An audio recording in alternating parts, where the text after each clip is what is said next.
तो on to function को भी हम देखेंगे, ऑन टू या सरजेक्टिव फंक्शन क्या होता है। इसके लिए हम दो सेट्स ले लेते हैं, इसी तरह मैपिंग ड्रा करेंगे जैसे हमने पिछले वन वन इंजेक्टिव फंक्शन के लिए मैपिंग ड्रा की थी। और ये हमारे पास कोई फंक्शन f है और यहाँ पे हम एलिमेंट ले लेंगे a b c d और यहाँ पे हम एलिमेंट ले लेंगे 1 2 3 4 5। और मैं अपने पास एक मैपिंग ड्रा कर लेता हूँ, a1 को मैप कर रहा है, b2 को मैप कर रहा है, c3 को मैप कर रहा है और इसी तरह d4 को मैप कर रहा है। तो अभी इस मैपिंग को देख के हम बताएंगे कि ये ऑन टू फंक्शन है या नहीं है। तो देखें, ये हमारे पास डोमेन होती है, जो हमारे पास सेट x है ये डोमेन है। ये जो सेट y है इसे हम क्या बोलते हैं, को डोमेन, और इसका एक और नाम होता है रेंज। ऑन टू फंक्शन को समझने के लिए हमें को डोमेन और रेंज को समझना बहुत ज़्यादा ज़रूरी है। अब देखें, इसमें से जो मैप्ड एलिमेंट होंगे ना वो रेंज होंगे, और जो मुकम्मल सेट होगा वो क्या हो जाएगा, वो को डोमेन हो जाएगी। अब देखें, अगर मैं इस सेट की या इस फंक्शन की रेंज निकालूं तो वो रेंज मेरे पास क्या आ जाएगी, 1 2 3 4। और अगर को डोमेन निकाली जाए तो वो हमारे पास क्या आ जाएगी, 1 2 3 4 5। जी, यहाँ पे हमारे पास डोमेन क्या आ गई 1 2 3 4 और को डोमेन क्या आ गई 1 2 3 4 5।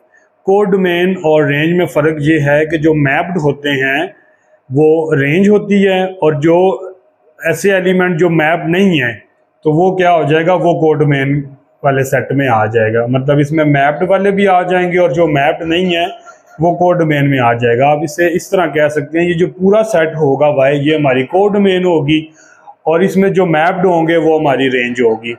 तो ऑन टू फंक्शन ऐसा फंक्शन होता है जिसमें को डोमेन और रेंज दोनों बराबर आ जाएं।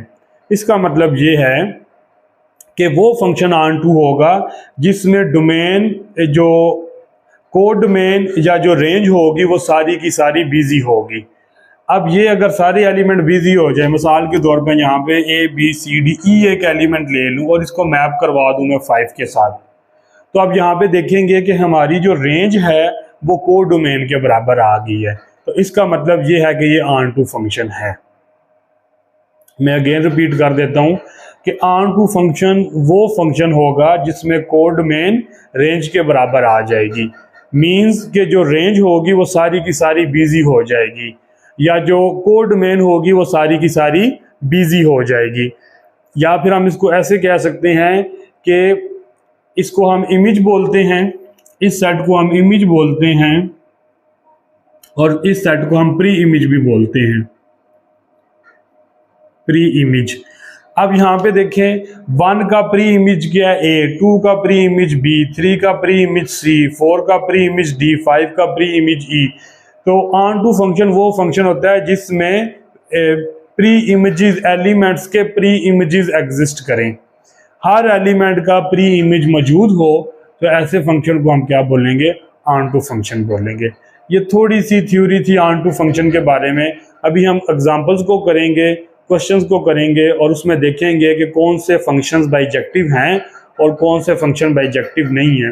बाइजेक्टिव फंक्शन वो फंक्शन होगा जो 1 1 भी होगा और ऑन टू भी होगा।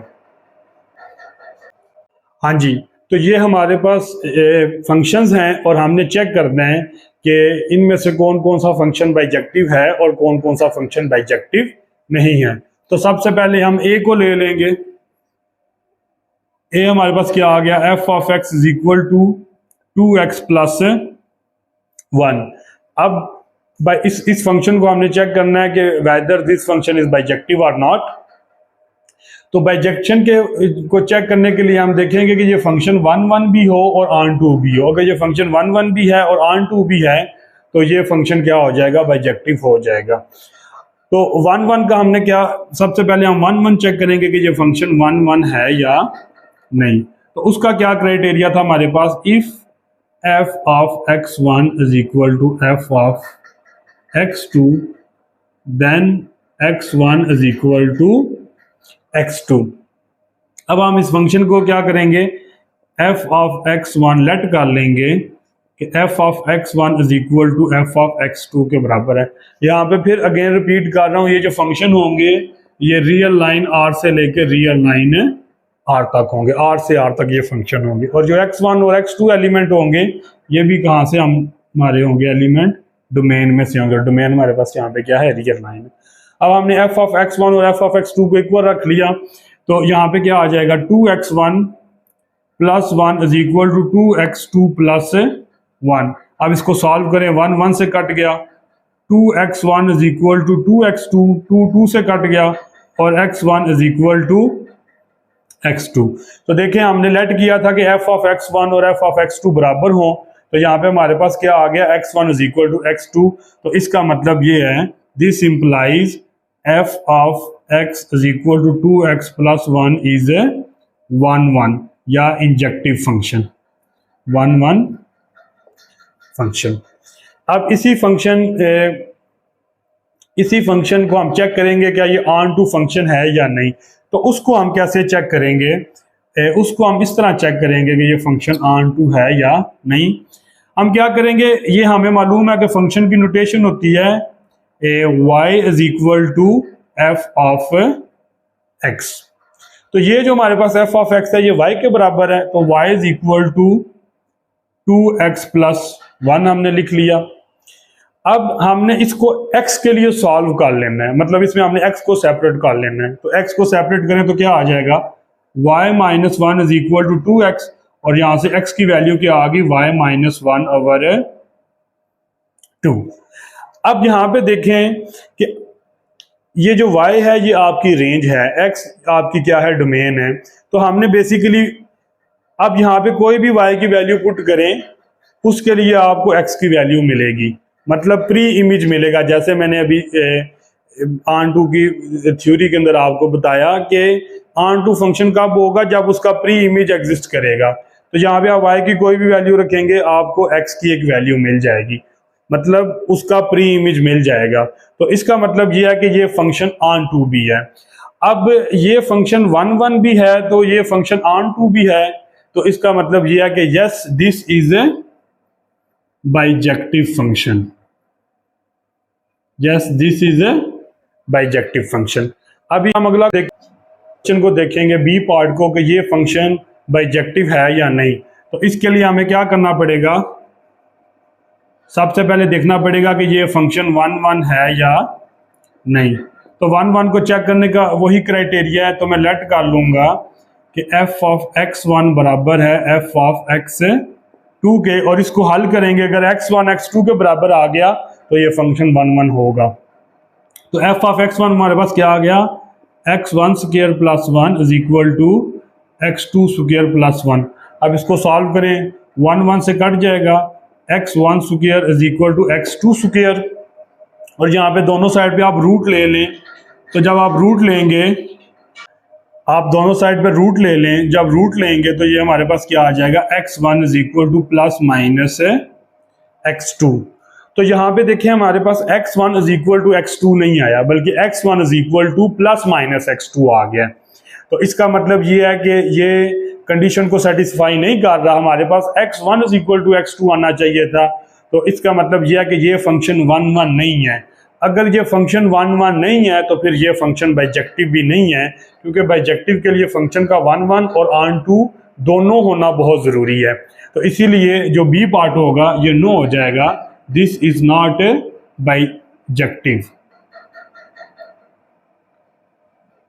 This is not bijective function. इसी तरह नेक्स्ट क्वेश्चन लेंगे और उसको चेक करेंगे कि वो फंक्शन बाइजेक्टिव है या नहीं। तो इसका सी पार्ट लेंगे, वो हमारे पास आ जाएगा f of x is equal to X cube. अब इसी तरह हम इसको 1 1 चेक करेंगे, क्या ये 1 1 है या नहीं। तो आप क्या करेंगे, let f of x1 is equal to f of x2। तो f ऑफ x1 हमारे पास क्या आ जाएगा, x1 क्यूब, और f ऑफ x2 क्या आ जाएगा, x2 क्यूब। अब दोनों साइड के में x1 cube is equal to x2 cube है, तो क्यूब को खत्म करने के लिए 1/3 पावर लेंगे दोनों साइड पे, या रूट लेंगे तो ये आ जाएगा, तो ये इससे कट गया, ये इससे कट गया, तो यहाँ पे हमारे पास क्या आ गया, x1 is equal to x2। तो यहाँ से ये पता चल गया कि this function is, this implies f of x is equal to x cube is 1 या इंजेक्टिव फंक्शन। ये हमारे पास क्या है, 1 या इंजेक्टिव फंक्शन है। अब आपने इसको क्या चेक करना है, ऑन टू फंक्शन, कि ये ऑन टू है या नहीं। तो उसके लिए क्या करेंगे, आपको पहले बताया था कि y is equal to f of x होता है, ये फंक्शन की नोटेशन है। तो आप इसे क्या कर लेंगे, y is equal to x cube, और यहाँ पे इसको x के लिए सॉल्व करेंगे तो ये आपके पास क्या आ जाएगा, x is equal to y की पावर 1/3। आपने बोथ साइड पे पावर 1/3 ले ली। तो अब देखें, आप x की यहाँ पे वैल्यू पुट करें तो उसके लिए आपको y की एक वैल्यू मिल रही है। तो इसका मतलब ये है कि ये ऑन टू फंक्शन है, आपको प्री इमेज यहाँ पे मिल रहा है। तो ये फंक्शन 1 भी है, ये फंक्शन ऑन टू भी है। इसका मतलब ये है कि ये जो f of x is equal to x cube है, ये बाइजेक्टिव फंक्शन है। तो यहाँ पे हमारे पास क्या आ जाएगा, yes this is a bijective function. अब इसी तरह हमारे पास एक लास्ट क्वेश्चन है, उसको भी हम देखेंगे कि वो बाइजेक्टिव फंक्शन है या नहीं। जी, तो डी पार्ट हमारे पास आ गया, f of x is equal to x square plus 1 over x square plus 2। अब हम इसको सॉल्व करेंगे तो अगेन हम ये चेक करेंगे कि ये 1 है या नहीं। सो 1 के लिए वही let f of x1 is equal to f of x2 let कर लेंगे, इसको सॉल्व करेंगे। अगर x1 is equal to x2 आ गया तो ये फंक्शन 1 होगा। तो अब देखें f ऑफ x1 यहाँ से क्या निकलेगा, x1 square plus 1 over x1 square plus 2, और f ऑफ x2 क्या आएगा, x2 square plus 1 over x2 square plus 2। अब हमने इसको सॉल्व करना है, क्रॉस मल्टीप्लाई कर लें, तो ये क्रॉस मल्टीप्लाई क्या आ जाएगा, x1 square plus 1 x2 square plus 2 is equal to x2 square plus 1 x1 square plus 2। अब इनको आप मल्टीप्लाई कर लेंगे, आपके पास क्या आ जाएगा, x1 square x2 square plus 2 time x1 square plus x2 square plus 2 is equal to x2 square x1 square plus 2 time x2 square plus x1 square plus 2। तो आप देखेंगे ये वाला इसके साथ कैंसिल आउट हो जाएगा, 2 के साथ कैंसिल आउट हो जाएगा, और ये आपके पास 2x1 square x2 square 2x2 square x1 square बचेगा। तो आप x2 वाले टर्म्स एक साइड पे कर लें और x1 वाले टर्म्स एक साइड पे कर लें, तो ये हमारे पास क्या बन जाएगा, 2x1 स्क्वायर, ये x1 स्क्वायर इधर आ जाएगा, minus x1 square is equal to 2x2 square, और ये उधर चला जाएगा तो माइनस x2 स्क्वायर। तो ये आपके पास क्या आ जाएगा, x1 square is equal to x2 square. आप दोनों साइड पे रूट लेंगे तो आपके पास क्या बनेगा, x1 is equal two plus minus x2। तो आप देख लें कि ये x1 is equal to x2 नहीं आया, बल्कि x1 is equal two plus minus x2 आया है। तो इट्स मीन कि दिस इज नॉट 1 फंक्शन, ये माइनस नहीं आना चाहिए था। तो अगर ये 1 नहीं है तो इसका मतलब ये है कि फिर ये बाइजेक्टिव भी नहीं है, ऑन टू को चेक करने की जरूरत ही नहीं है, क्योंकि बाइजेक्टिव के लिए 1 और ऑन टू दोनों का होना जरूरी है। तो ये क्या आ जाएगा, no this is not a bijective. तो ये बहुत इंपॉर्टेंट क्वेश्चन है पेपर के पॉइंट ऑफ व्यू से। और अभी मैं आप इसी तरह हमारे पास ये और क्वेश्चंस हैं, फंक्शंस गिवन है, आपने इनको चेक करना ये बाइजेक्टिव है या नहीं है। मैं इनके आंसर यहाँ पे मेंशन कर देता हूँ, आप उसको खुद चेक करेंगे कि ये बाइजेक्टिव हैं या नहीं। तो ये जो ए पार्ट है ये बाइजेक्टिव है, क्योंकि इस तरह का पार्ट हमने पिछले क्वेश्चन में भी किया है, तो उसी तरह आप इसको करेंगे। जहाँ पे भी एक्स स्क्वायर आ जाएगा वो हमारे पास 1 फंक्शन नहीं होगा, 1 नहीं होगा तो फिर वो बाइजेक्टिव भी नहीं होगा, तो फिर ये बाइजेक्टिव नहीं रहेगा। इसी तरह आप ये सी पार्ट में देखें ये बाइजेक्टिव है या नहीं। अब आप देखें यहाँ पे x की वैल्यू को -2 लें, जब आप यहाँ पे x की वैल्यू को -2 लेंगे तो ये अनडिफाइन हो जाएगा। तो x -2 के लिए आपके पास y की वैल्यू नहीं आएगी, तो इसका मतलब ये है कि ये फंक्शन भी ऑन टू नहीं होगा। अगर ऑन टू नहीं होगा तो ये बाइजेक्टिव भी नहीं होगा, तो ये भी बाइजेक्टिव नहीं होगा। और इसी तरह जो डी है f of x equal to x 5 + 1, ये 1 1 भी होगा, ऑन टू भी होगा, आप इसको चेक कर सकते हैं और ये बाइजेक्टिव फंक्शन हमारे पास होगा। तो ये बहुत इंपॉर्टेंट क्वेश्चन है 4J और 4J, 8 क्वेश्चन है। इन 8 क्वेश्चन को आप अच्छी तरह प्रैक्टिस कर लें, पेपर के पॉइंट ऑफ व्यू से बहुत ज़्यादा चांसेस है कि इनमें से आपको कोई क्वेश्चन ज़रूर आएगा। बहुत शुक्रिया। कोई क्वेश्चन आपका हो तो आप कमेंट सेक्शन में पूछ सकते हैं।